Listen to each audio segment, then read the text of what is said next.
Dolphins fans, what is going on? It's Ben Morgan of the Fins Up Network back for the second time today. Yeah, because on Friday earlier today, I made the announcement that, you know what, there's two pieces of news today.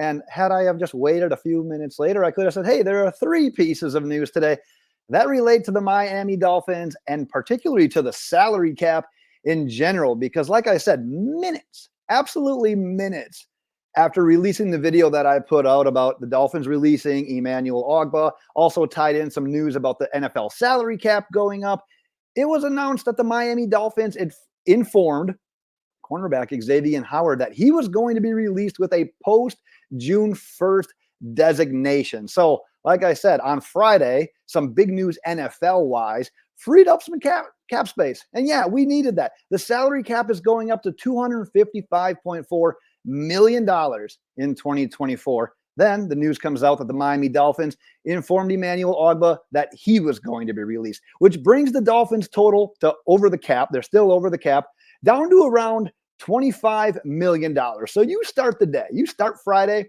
around $50-ish million over the cap. You finish it around $25 million over the cap, which, yeah, still isn't great. But now we're definitely on the road to getting essentially where we need to be in order to be competitive this offseason when it comes to free agency, including some of our own guys, as you are well aware.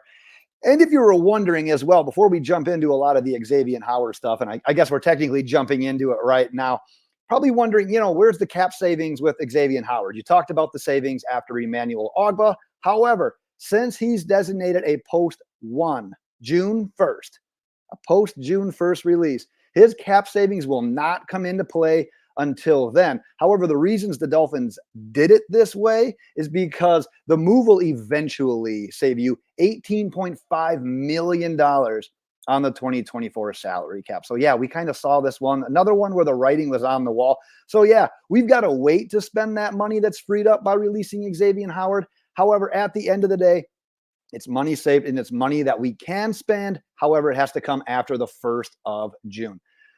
So a couple of things I wanted to touch on as it relates to Xavien Howard's release. First, when it comes to who replaces Xavien Howard on that boundary opposite Jalen Ramsey, my short answer is hopefully Cam Smith. I'm guessing a lot of you guys feel the same way.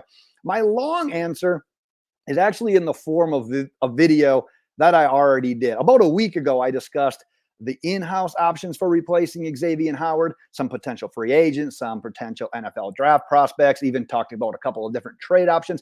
I will post that complete video in the pinned comment on this video. So if you haven't checked that one out yet, go back and check that one out. We got a lot of good stuff in there.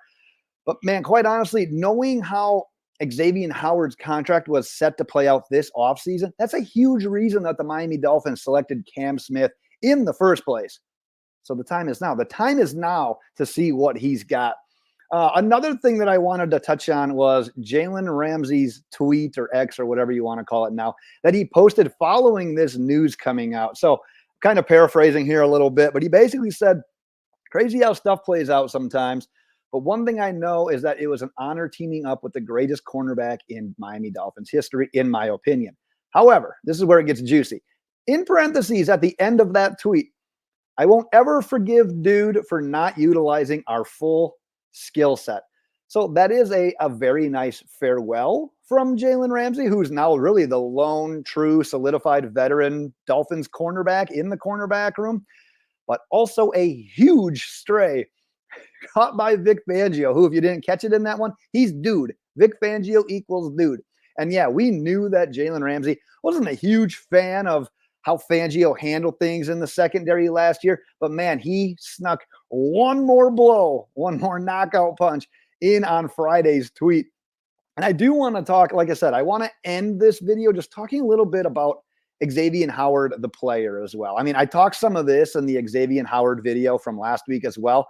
But in my opinion, he is an unquestioned top 2 or 3 cornerback in the history of the Miami Dolphins. Look at what this guy has done for us up to this point in time. He spent his entire career with the Miami Dolphins, former second-round draft pick out of Baylor. Quite honestly, when the draft pick happened, I was a little hesitant. You looked at Baylor's defense at that time, and to my knowledge, if it comes to me correctly, they weren't a juggernaut on defense whatsoever. I'm like, why are we drafting a player in the secondary of this team?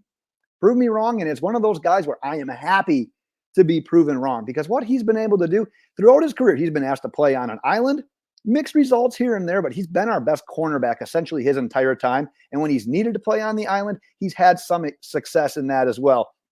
Led the NFL in interceptions twice. In my opinion, should have been the NFL Defensive Player of the Year in 2020 when he had the 10 interceptions and the 20 pass breakups. For my money, this guy is a future Miami Dolphins Ring of Honor member, and hopefully he ends up being one of those guys where down the line after he's retired, sign that one-day contract, retire a Miami Dolphin. He's not going to do anything anywhere else. He could win a Super Bowl somewhere else, I still think, and I think he will retire a Miami Dolphin at some point down the line, get that name, get that number up in the Ring of Honor. But man, this is kind of the nature of the game. We know cornerbacks, that's a tough position to age at in this league. And when you combine that with the injuries that he's had, mainly over the last 2 years, but man, his career with those knees, he's battled some injuries. It's been amazing that he's played as this caliber for as long as he had. Now, if you combine, like I said, the age, the injuries, and now going into this year with the second biggest cap hit of all cornerbacks in the NFL, releasing a mainstay on your defense is unfortunately what happened. So yeah, in my opinion, probably a lot of people's opinion, great career in Miami does officially come to an end. And now we see what's the next move going to be. What's the next move going to be by this Miami Dolphins front office, and what are they going to go with? Because we know that there's likely more moves coming on as you try to accumulate as much of that almighty dollar as you can heading into free agency. Just hopefully no more today. I'm tired. I am officially tired. So let's call it quits for today. But I do want to hear from you. Your thoughts on the release, your thoughts on the cornerback room. Go ahead, drop those in the comments. Like I said earlier today, I did get to talking about Emmanuel Ogbah's release. So go ahead, check that video out. And as I also previewed in that one as well, got a lot of stuff coming up here with the NFL Combine coming up, with free agency, with the draft. So get subscribed if you haven't done so already. That is my time once again for today, Miami Dolphins fans. Until next time, fins up.